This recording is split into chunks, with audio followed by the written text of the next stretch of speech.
It's so funny when you say fear of success, right? Because that sounds so odd. I remember at the time when I was feeling that imposter syndrome, I didn't even know who to talk to because I felt so stupid that and so silly that I was complaining about reaching $1 million in sales, which sounds so bizarre. I mean, who complains about that, right? And I was thinking, who do I talk to that could possibly understand that? And I never thought fear of success would be a thing because we are so used to thinking fear of failure, and we never think what will happen, or even what success means to you. 2, 1, 0. Hi, and welcome to Stellar Life Podcast. This is your host, Orion, and today I have with me Helen Cheng. Helen took a leap of faith, leaving her corporate career to follow her inner call for a more meaningful life. Within 2 years, she built a 7-figure Amazon business, and her journey is a testament to the power of self belief, embracing change, and finding fulfillment on one's own terms. Today, we talked about the power of belief. We talked about how success changes you, imposter syndrome, I am not good enough, and that little voice that tells you you can't really do it. And why Helen loves taking very cold showers. And now, without further ado, on to the show. Hi, Helen, and welcome to Stellar Life Podcast. Thank you so much for being here. Oh, thank you so much, Orion. I feel so honored to be here today. Yeah. Before we begin, can you share with me one of your best childhood memories? My best childhood memories. It's, the first thing that pops to my mind will be when we used to visit my grandma. She's no longer with us, but she lived maybe about 4 hours away driving. And I just remember she lived in the countryside, so in the rural area. And I just remember me and my brother going down visiting her, and she had all these free range chicken running around, and we would just bike all over the place. And I remember feeling so free and just so free, and I felt so happy, and just the air and the wind blowing through your hair and your whatever. And yeah, biking around the village, that was definitely one of my best childhood memories. Nice. Where was this village? Yeah, so I was born in Taiwan. Yeah, so it's in the rurals, maybe like a fishing village, I guess you could call that. I mean, it's changed so much now, but back then it was, it was just very simple, and everybody Oh, knew everybody, and we really enjoyed our visits. it does sound magical. And of course, grandma's cookings are always the best as well. Yeah, of course. Wow, that's a beautiful memory. Tell me a little bit about yourself, about your life story, and how did you discover your passion? Yeah, definitely. So I truly feel honored to be here today, and I feel like I'm just an ordinary woman, and I just want to live my best life on my own terms, and be true to myself. And I really hope our discussion today will inspire a few others who may be feeling the same as what I felt. Um, yeah, but just I guess a really quick story about myself, and what I'll probably share the most today is probably my journey, in particular the last few years, when I went through a bit of a transformation that really set myself, or my life, on quite a different path, and I loved it. So I took a leap of faith and left my corporate job of almost 20 years to start an Amazon business. I had no business experience. I've never owned a business, but I just really wanted something different in my life. And amazingly, in 2 years, my Amazon business will go on to become a 7-figure business. And I can't tell you, I mean, in that 2 years' time, so much has happened. And at the time I left, I thought, hey, I can always go back to work if it doesn't work out. But, 2, almost 3 years on, I've grown so much as a person. It's been such an amazing journey. And a lot of that's been about pushing myself outside of my comfort zone, just really open to new things, to new opportunities, to just be completely open and surrender to what may be possible. And what has been it's beyond my dream. I could never imagine to build a 7-figure business in such a short amount of time. But what I really found was to rediscover myself again, to really have the time and the mental space and the energy to do what I want. Yeah. So I didn't know what I was looking for at the time when I left. But I just had this itch and feeling in my heart that there should be more to life, that there should be more fulfillment, there should be more meaning, and it should be more beautiful. I didn't know what I was looking for, but that was just the feeling I had. And I felt like I had all these great things in my life as well, which I was really grateful for. Don't get me wrong. I had a great career and was it was great. I enjoyed it. I was surrounded by loved ones. My husband, my son, my immediate family were all close by. We had a beautiful home and everything was great, but it just had that itch in my heart that there should be more to life.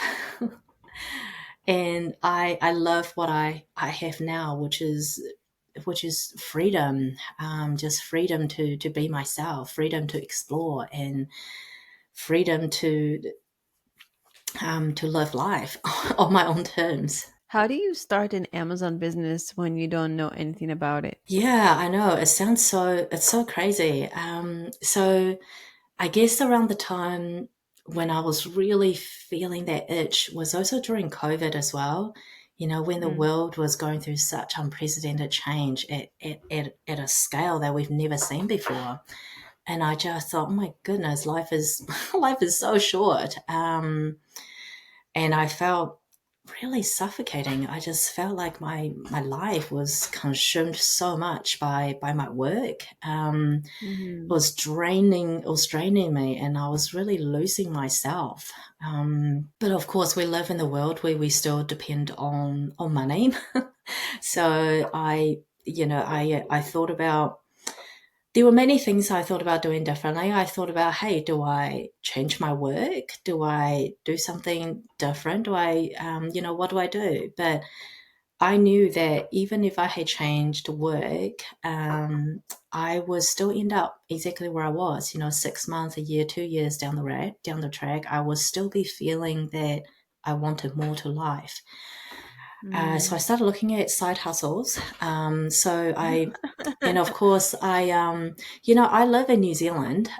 So I know Amazon is absolutely huge in States, but we don't have Amazon in New Zealand. And Amazon is, I know it's so, but and Amazon has just started a few How do you years live back. without Amazon? That's so hard. I know it's I got so spoiled. I have Prime. I'm so used to just blinking and everything arrives even the same day. Yeah, yeah, It's no, that's right. I mean, in New Zealand, people still love retail. People still love going to actual shops. I mean, sometimes I tell people I run an Amazon business and they ask me, oh, do you sell books? And I was like, I know Amazon is a lot more than that now. It's gone beyond books, but some people still think it's a books based business. It's so funny. And New Zealand only has 5 million Oh wow. people. So you started a business you don't know anything about and is not popular in your country at all. Yeah, that's right. It was a huge leap of Perfect. faith. So I mean, I researched and I looked at all the other, I guess, other online opportunities, and there was a guy from Australia. He lived in the States, and I guess he had built a course in a community around, hey, this is a great opportunity. So I thought, well, I could give that a go. And I gave it a go while I was still working. And, I wanted to see, how does this whole Amazon, how does it work? Really. And I put a product through. It was this beautiful handmade mosaic lamp, and it was solar powered, and it was absolutely beautiful. And I put that through Amazon. I guess that was my first test product. I wanted to see how it works and would people actually buy it. And people did. And that was my first little test of a side Amazon business. And you know what? And that product failed financially, miserably. I mean, I lost, probably a good few $1,000s on it.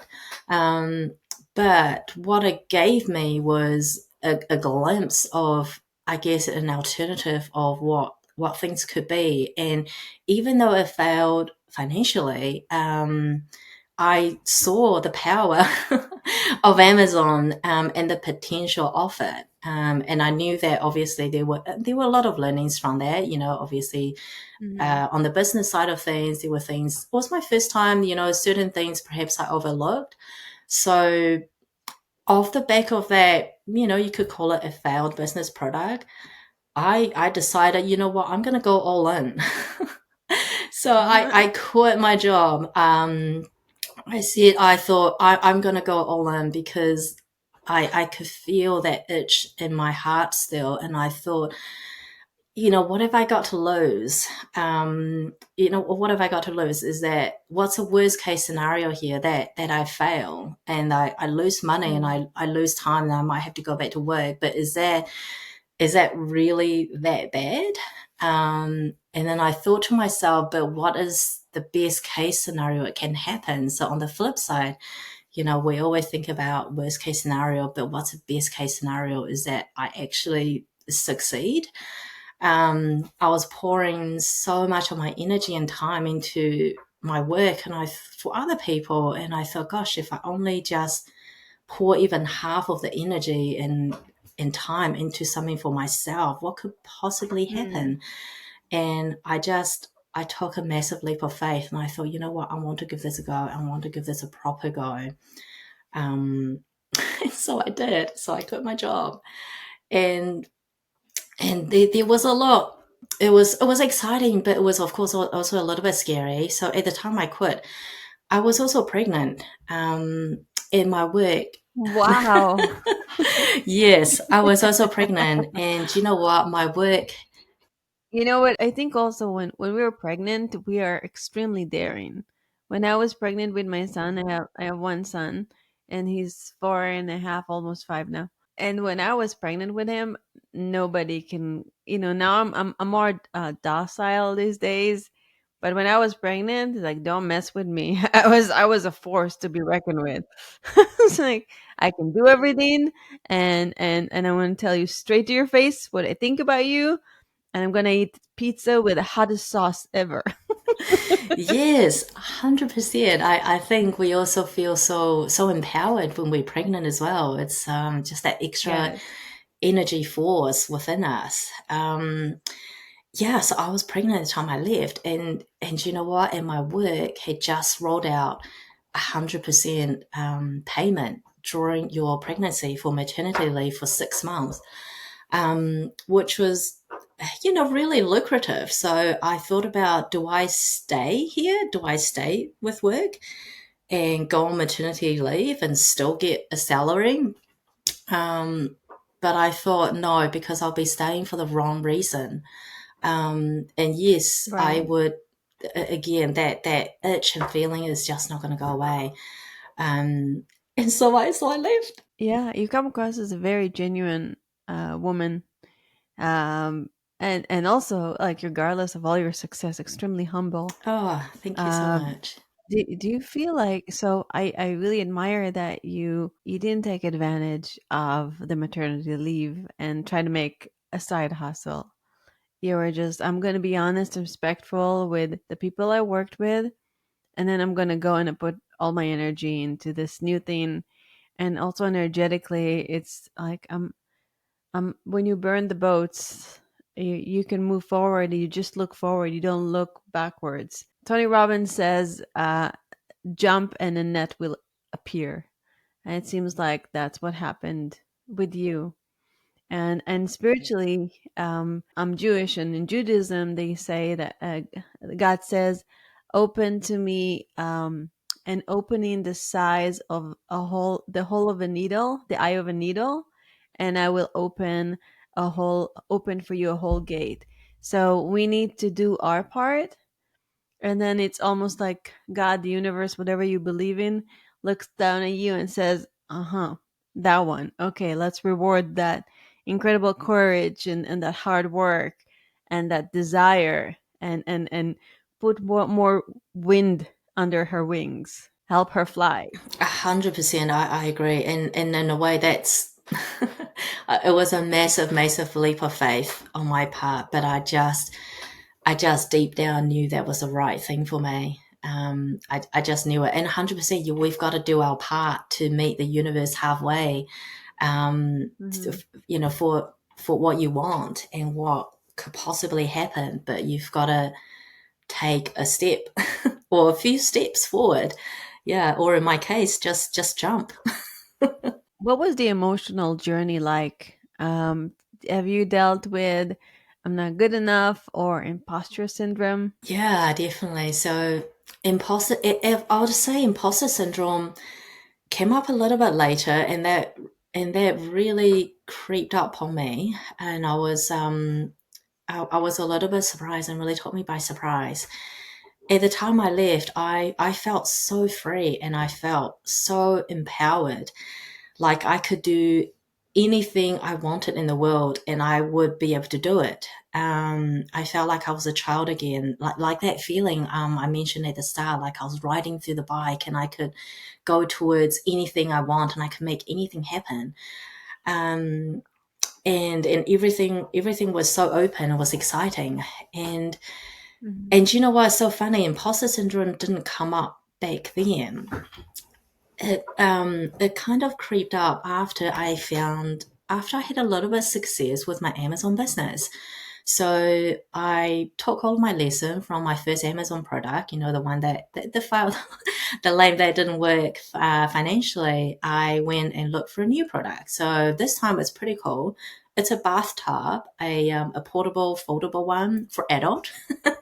So it's mostly for people that live in apartments that really want a bath, but don't have a bath. Oh, Yeah, so this one solves a wow. problem. It's lightweight, it's huge, it's comfortable. I've got one. I love it.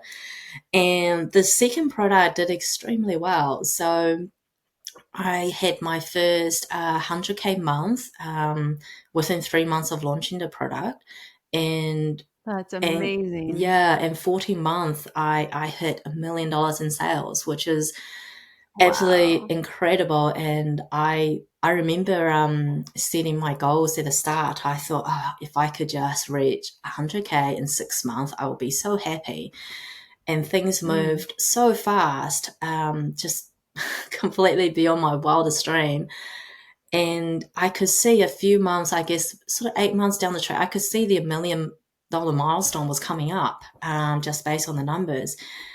And then all of a sudden, I felt, I felt really scared, and that really creeped up on me. And all of a sudden, it's like I was really scared of this product that actually succeeded, that I actually have some success. What was the fear? What did you think that success is going to do to you or take from you? Um, I'm not sure, but it started knocking on my self belief. I thought I started talking to myself in a way that, hey, I was just lucky, and it was just beginner's luck, and maybe this is not real.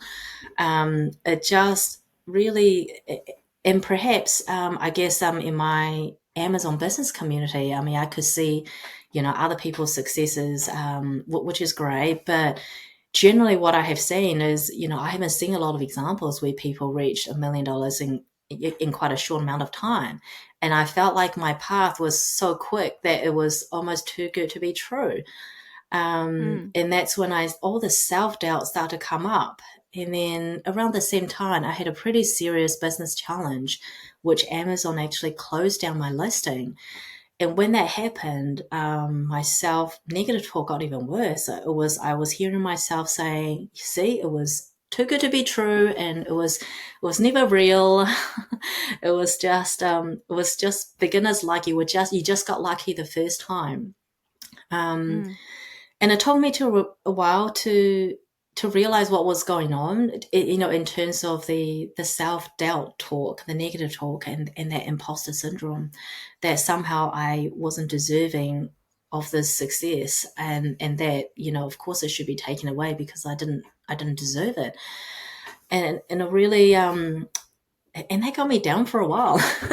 It Wow. took me a while to work through that, because at the same time I thought, gosh, I left my work to become an entrepreneur, and how can I now call myself an entrepreneur if I don't even have a business running anymore?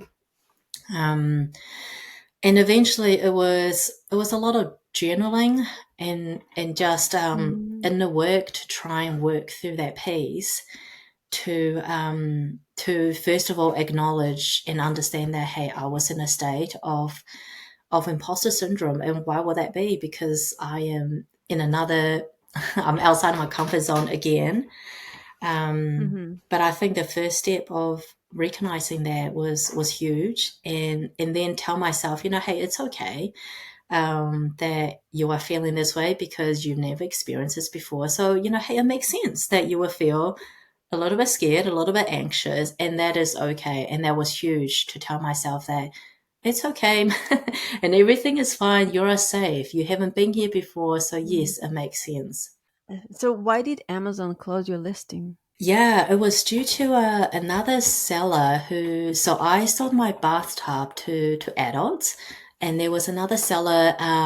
They sold a similar bathtub for babies, and they Mm. actually have a utility patent on the bathtub.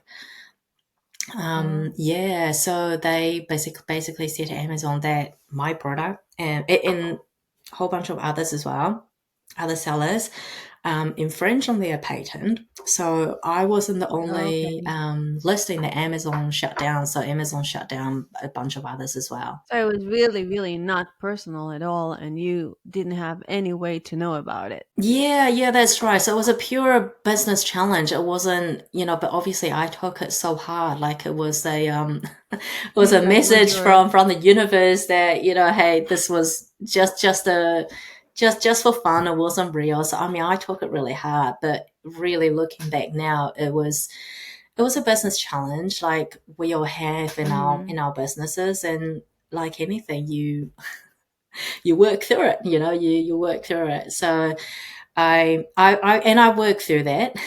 Yeah, how do you work to that? How do you go from I found a failed product and then I found the most amazing product and now I have to replicate my success. How do you even go about finding the next incredible product or products? Yeah. So it's I mean, I do have to admit, even though I've worked through my bathtub, my patent issue, which I still sell that product today, and it's still doing incredibly Mm. well.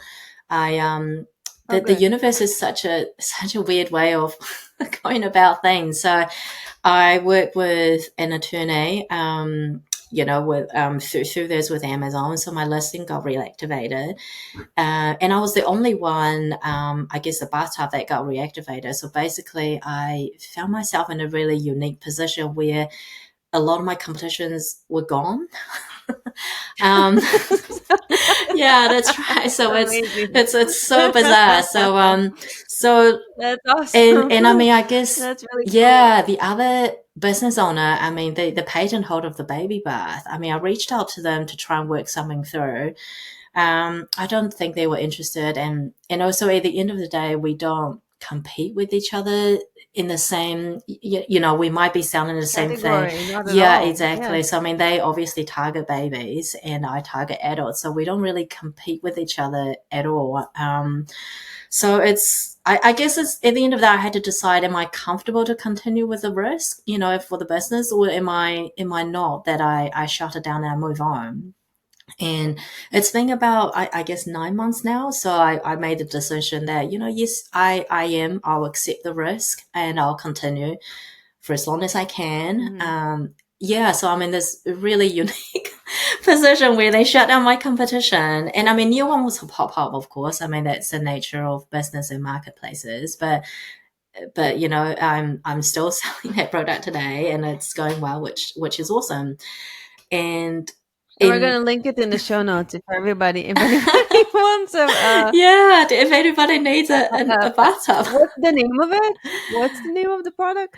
Oh, my brand is called Elderflowers and Berries, and it's a portable bathtub. If you just search on portable bathtub for adults on Amazon, you'll see it. It's got a very That pretty is name cool. because I want people to think of berries and the smells and so on when they have a bath. Yeah, um, but yeah, I am looking to expand the business though. I mean, there's so obviously, risk I will accept, but to truly de-risk it, I would like to expand the business. So while in part of me do have a little bit of, So you're gonna do more like bath and beauty products or spa products? Is that the direct? I'm not sure. I'm open, so I'm looking at, I think I'm open to everything. So Mm, beyond bath, beyond beauty, I'm not sure I might stay with the same category or I might create a brand new brand. And part of me do have a little fear still, thinking, could I possibly repeat the success? could you Yeah, really? Could yeah. you? And so part of me definitely still feel that, but after going through the previous imposter syndrome, now I am a lot more Mm, aware of that little voice that crop up, and it's okay. And I tell myself that, hey, it's okay because again, I'm doing something new again. So I would be feeling a little bit scared, but also exciting. And it's a good feeling to have. I think I've come to terms with it. If we're always feeling comfortable, we will never grow. So I've really tried to learn to recognize the voice and then tell myself, hey, it's okay, and keep going. who do you think in your life installed in you that really positive belief of rising up and self-soothing and this deep self-care, even though you go through the waves like everybody else, there is this like innate positivity or trust in yourself and in the surrounding that you're gonna something good is gonna happen, and if not, you can totally survive it. Was that something in your parents or mentors, or is just something you were born with? Wow, thank you. I feel that's perhaps always been within me. Is I always Mm, try to look for something positive, and I always like to see the good and the beauty in whatever it is, mm. and it doesn't and doesn't mean that I don't have my down moments. Of course I do, um, but I always somehow eventually find a way to pull myself out of it, or to work through it. Mm. And I really do have this belief that, universe or God or whatever you believe in, it's always within you and it's always on your side. And you just gotta take the first step. Yeah, I think it was probably a part of it was that those bike rides where you felt so free and connected. Because this is our truth. We are actually free. We are actually connected. We can actually co create with the divine. And this world is such an illusion that we keep falling into. And even you, where the universe is like, haha, look, you went through all this so I can destroy your competition. There's still like, our humanity and our self-doubt and this like being a part of this matrix, even though you know it's an illusion, even though you know there is an inner knowing that you can be more and you can be free and you can feel that wind on your face whenever you just connect to that. Yeah, that's the struggle, I guess. Yeah, definitely. And I really believe everybody at some point in their life have had that feeling, where they are truly free and empowered. And perhaps that's when they were little, before we go through all the conditions and influences by the society. But everybody have felt that, and it's not easy to reconnect to that. But when you do, it's so magical, and it's just it really lifts me up. And just even sharing that story at the beginning, that was just the first thing that came to my mind as soon as you as soon as you asked. Yeah, which I really do wish everybody's able to find that feeling again, and it's just you'll feel amazing. Yeah, actually, one technique is is reaching and writing, just automatic writing, like connecting to beautiful moments and powerful moments and achievements, big or small, from your whole life. And then you go back, and this is actually the real reality of your potential. Then the negative voices are always there to kind of test you and see, um, I guess, do you want to live completely and utterly, and do you want to live freely, or do you want to get sucked into that matrix and illusion? It's a spiritual journey of when the soul comes to earth, there is this spiritual amnesia of the infinite potential that we are, and how connected we are. And this earth journey is about remembrance, and it's moment like that, when you're little and you're riding the bicycle and the wind is on your face and you feel completely free. That is the truth. That is abundance. That is universe God potential. Definitely. I couldn't have said it better. It's exactly that. Yeah, that's beautiful. Yeah, and yeah, thank you. Like, I'll forever remember your memory. That's so beautiful. So success. There is the fear of failure, and there is the fear of success. You had more fear of success than fear of failure, from what I understand. How did success change you? Did success change you? What have shifted? Yeah, it's so funny when you say fear of success, right? Because that sounds, so odd. I remember at the time, when I was feeling that imposter syndrome, I didn't even know who to talk to because I felt so stupid that and so silly that I was, complaining about reaching $1 million in sales, which sounds so bizarre. I mean, who complains about that, right? I was thinking, who do I talk to that could possibly understand that? Um, and I never thought fear of success would be a thing because we are so used to thinking fear of failure, and we never think what happened, or even what success means to you. And Mhm. I ended up having to rethink. Why did I feel that way, and why did I feel like I wasn't deserving of it? And what does success really mean to me? Um, and for me, I ended up looking internally, and so not to focus so much on external validation. So not to focus so much on reaching $1 million or two or three or five or 10 or whatever. Um, I I learned that, if we're always fixing our what we want on something external, then we will never Mhm. truly be happy because we're always going to be in the loop of, I'm only going to be happy if I lose 20 pounds. I'm only going to be happy if I do this, and I'm only going to be feel successful if I reach, $2 million. But these are all these, I guess, loops that we keep going round. So I looked internally and I thought, Because it's interesting. People reach the 1 million, they reach the 2 million, and then they're like, "Uh, I only have 1 and 2 million. I don't have 10 millions yet." Then they reach the 10 million. I don't have 100 million yet. I'm not like those billionaires.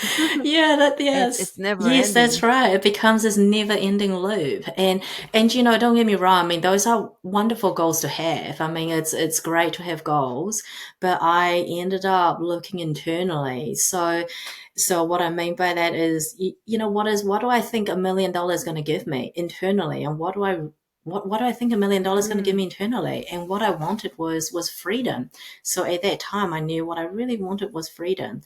And the thing is, I could start to embody and that freedom within me without the $1 million. I don't need to. Ooh, I Yeah, like that. yes, I. How do you embody the freedom of $1 million without having $1 million?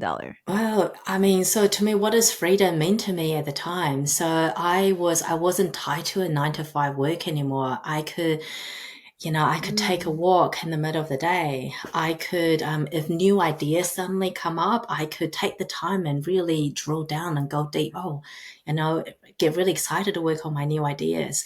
I could have a really deep meditation if I can go really deep on my inner self, or I can spend a whole day of journaling, or I could be present at all times and when I'm with my families. And to me, those were freedom that I didn't have in my previous life. So I thought, well, I could embody those freedom now, and when I get that $1 million or whatever it is, it's going to enhance my freedom.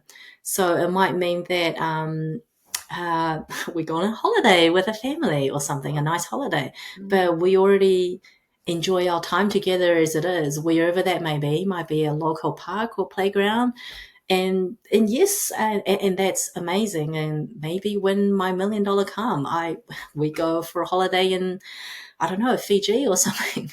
But we don't. But we could be Yeah, happy wherever we are, and I could be yeah. happy, and I could be free wherever I am and whatever I'm doing.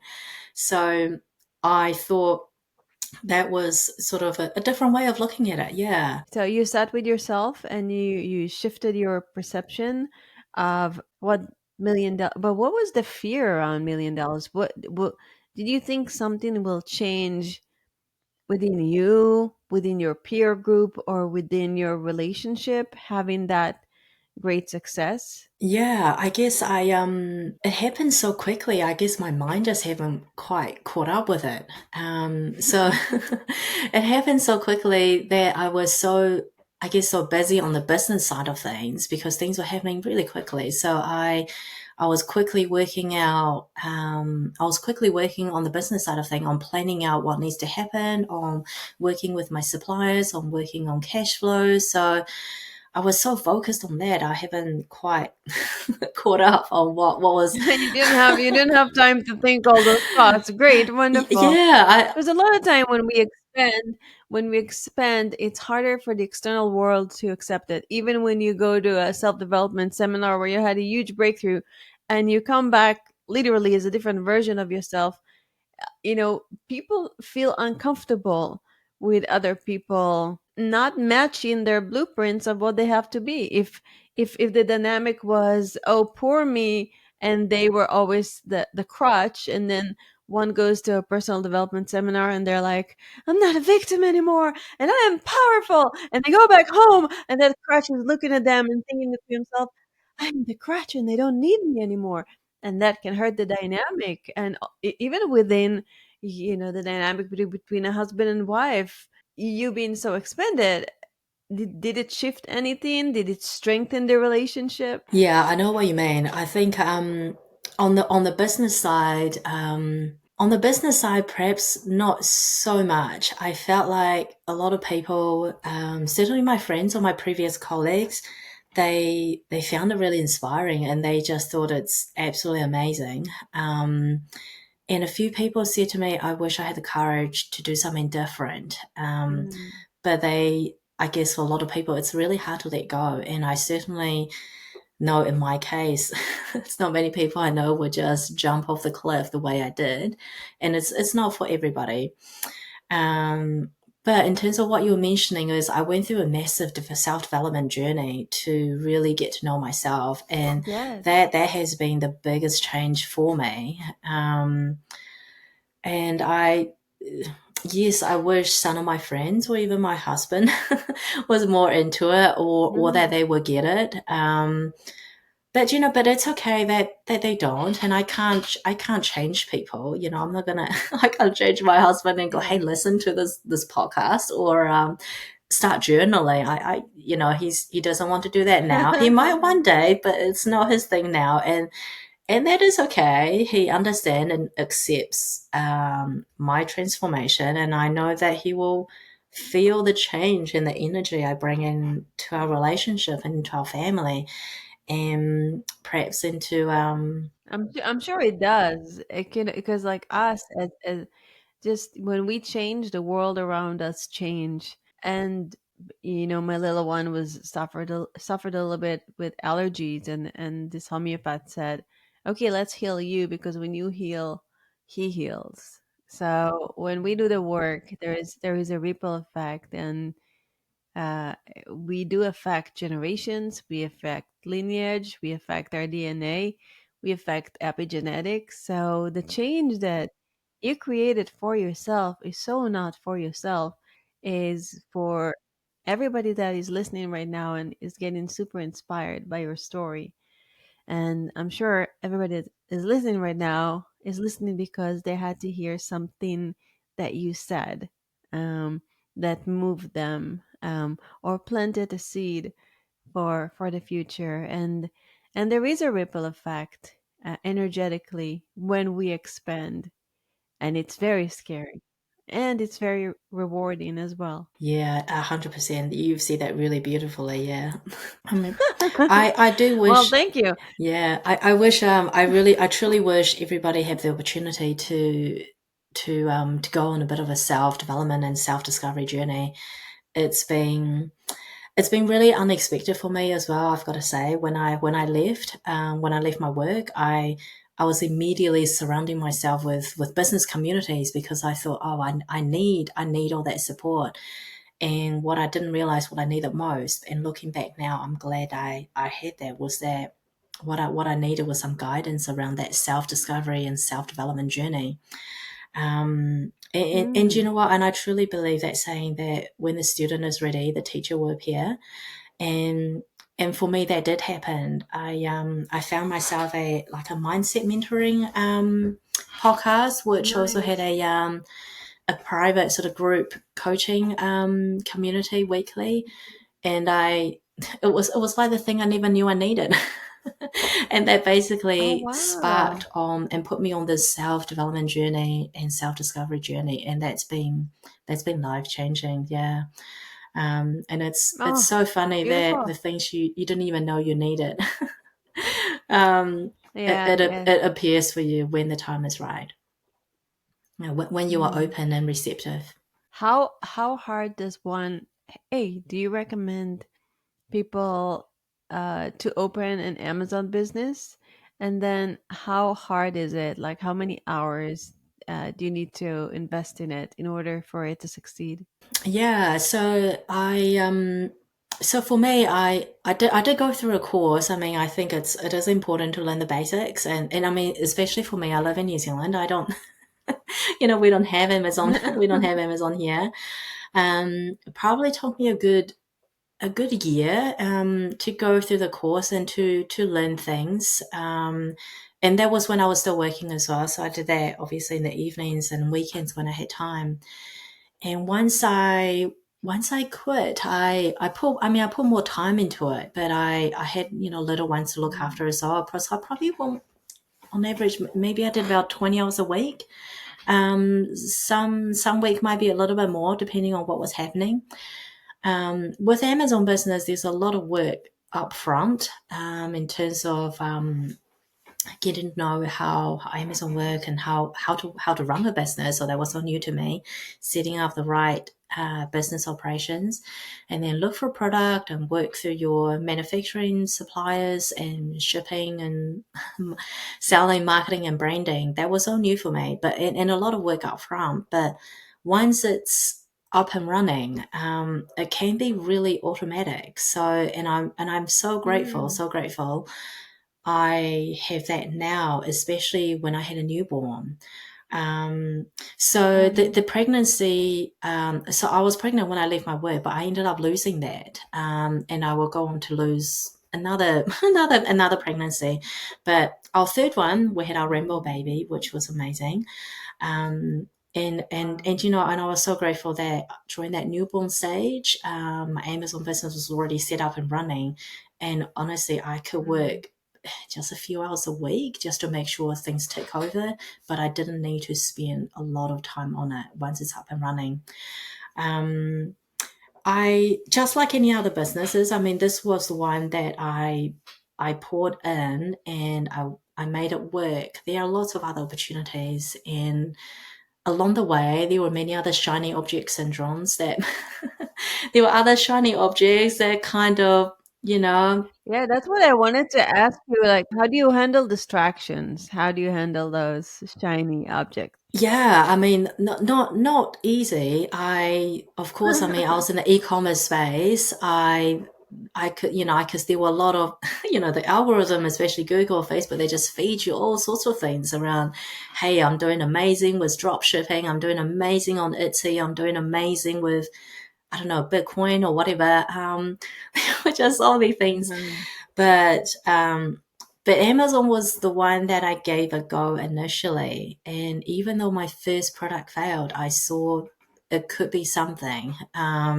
So I thought, you know what, let's just park all the other distractions, the drop shipping, the Etsy, the whatever, that just park those and hey, you can go back to them later. I didn't want to split my attention. I just want to focus on one thing. So just one thing, and that will be my suggestion for everyone as well wanting to do something on your own, is that you could probably, there are so many people really successful at whatever area they're working on, and you could be successful too, but just start with one thing and Mm. expand from there once you become good at it.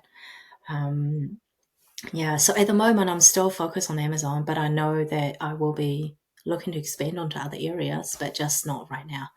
But it is hard to remind yourself, just keep going and park those. What are your three top tips to living a stellar life? Wow, so I would love to encourage people to be comfortable with their own thoughts.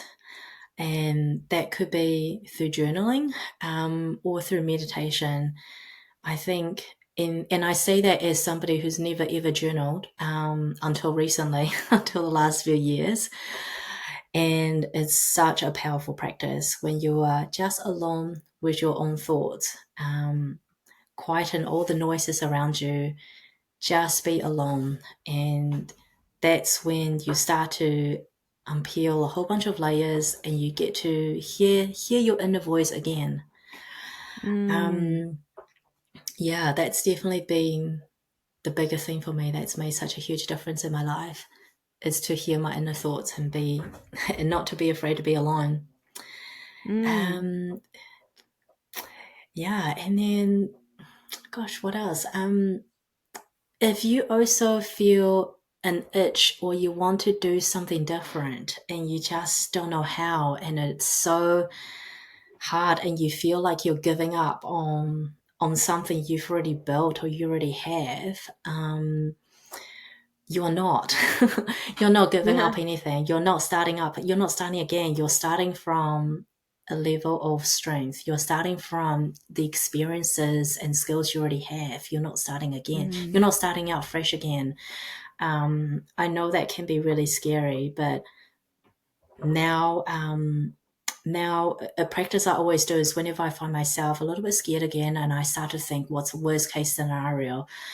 I let myself think that, but I will immediately flip it and say to myself, but what's the best case scenario? And that's worked. And I've loved that. I let myself to think, yes, what could possibly happen that I don't think I can handle, but I will immediately flip it. But what could possibly be the best thing that could happen? And I think I that's love that. and when you yes, and when you allow yourself to think in a positive way, you feel really excited and that anything is possible. Mm. Um, can't think of the last one. I think those two are probably the my two biggest tips. I think the third one will be get your portable bathtub because it's probably really comfortable. I don't know. It's nice. It's nice and relaxing. Yeah, if you don't have a bath. But I know the US is coming to a summer now, so perhaps people not bathing as often. Perhaps it's an ice bath that people be wanting to get into. Oh yeah, the ice bath. They're very popular now. Very popular. Actually, just one more. Actually, just on the ice bath, I just suddenly thought just one more tip is that, especially it's coming to a warmer season in the States, is gosh, take a cold shower. I could not recommend cold showers more. And I know that sounds so funny. The thing is, I did the cold shower for a while. So all you need to do is put your favorite song on, blast it out for 3 minutes, and the reason why I did cold shower is was to train my brain. So there are obviously lots of physical benefits of cold shower, but the reason I did it and it was when I was listening to this amazing podcast, and this is what the guy said. It's like we always have this little voice in our head when you are about to do something really uncomfortable. It's always trying to protect you, say, no, no, no, don't do it. And that's the thing with cold shower. You know it's gonna be so cold and so uncomfortable and so freezing when you jump in. So the voice in your head is saying, no, no, no, don't do it. But we train our brain to jump in the shower anyway, even though we know it's going to be so freezing and so uncomfortable. But we work past our brain, that little voice, and we just go do it anyway. So that's the mental side of cold shower that I found really amazing. So give that a go. Yeah, and of course, there's a bunch Yeah. of physical benefits. Like you do feel amazing afterwards. I've done a lot of things in my life because I've been to so many self development seminars. So I've done each one of them is like, okay, let's do this to get out of your comfort zone. So I walked on fire, and I walked on glass, and I broke an arrow with my neck, and I jumped from a telephone pole, and I broke boards, and eh. But there is truth to that because you train your mind to know that if I did that and if this that seems impossible is possible, what else is possible for me? And so you don't have to walk on hot coals. You can just take a cold shower. That's uncomfortable just as much. You know what? It's funny. I I took a shower this morning. No, I washed my hair yesterday morning, and after you wash it with warm water, you want to wash it with cold water to kind of like lock the hair follicle. And I live in Miami, it's hot, and I'm waiting for the cold water to come, and nothing, there is no cold water. It's kind of like lukewarm. There is no cold water coming out. So I need a nice bath. Ugh, oof, oof, just thinking about it. But I did, when I was younger, I think 12 years ago, there was a place where they had a hot spring, and near it there was an ice cold spring. So the hot one was almost as hot as tea, and the cold one was ice cold. And I went between the ice and the hot 7 times. Oh wow, That's the way you were wow, supposed to do it. that sounds amazing. It was, I felt like a baby. I can't even explain the sensation in my body and how alive my body felt at that moment. It was surreal. It was amazing and beautiful. And I lived in New York at the time. And that year, I didn't get sick even once. It did something to my immune system. It was really cool. Yeah, that sounds amazing. Yeah, that hot and cold contrast therapy. Yeah, Yeah. but absolutely, Yeah. a cold shower and ice bath is certainly a lot more accessible than jumping through fire and or breaking arrows. So where can people find you, and how can they reach out if they want to contact you? Well, I I feel like I'm such an ordinary person. I mean, I don't I don't have a huge profile or a branding somewhere. Perhaps people can find me on Instagram or LinkedIn, which is just Mm-hmm. I think it's just my name, Helen Chen NZ, on both Instagram and both and LinkedIn as well. But I don't I guess because I'm not I don't have a a course or a or a community or anything like that. I feel like I'm Yet. just an ordinary Yes. everyday person. There is nothing that is just about you. I just feel like you're just phenomenal, and you're great, and you're such a beautiful combination of very successful and very humble and very loving. That's like we need more people like you on the planet. Oh, thank you, Orion. That's so kind. Thank you, and so thank you for being here. I appreciate your time. Thank you for taking the time to share your wisdom with us today, and your journey and your inspiration. Oh, thank you so much, Orion. I've really loved our chat today, and I hope many people find it inspiring. Yes, thank you. And thank you, listeners. Remember to journal and meditate. Be comfortable with your own thoughts. Flip your fear into what is the best outcome? What is the best case scenario? Take a cold shower and have a stellar life. This is Orion. Till next time.